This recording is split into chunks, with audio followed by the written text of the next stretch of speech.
بسم اللہ الرحمن الرحیم۔ شروع کرتا ہوں اللہ کے برکت نام سے جو نہایت مہربان اور رحم کرنے والا ہے۔ آج کا ہمارا ٹاپک ہے یہ پاکستان میں جو سیاسی گرفتاریاں ہو رہی ہیں یہ کہاں تک جا کے رکیں گی، ان کے کیا ملک کو کیا فائدے ہوں گے، کیا سیاسی گرفتاریوں سے جو لوگ آج حکومت میں ہیں کل انہوں نے کمزور بھی ہونا ہے، کل انہوں نے اپوزیشن میں بھی آنا ہے، اور آج جو اپوزیشن میں ہیں انہوں نے کل حکومت میں بھی آنا ہے۔ اگر یہی سلسلہ چلتا رہا تو یہ ملک کہاں جا کے رکے گا۔ سب سے پہلے فواد چودھری کی گرفتاری، اس کے بعد فواد چودھری کے بعد شیخ رشید کی گرفتاری، اور آج سابق وزیر خزانہ شوکت ترین کی گرفتاری کا آرڈر جو ایف آئی اے نے وزیر داخلہ سے لیا ہے،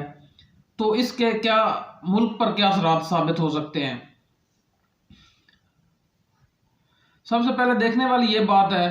کہ اگر ان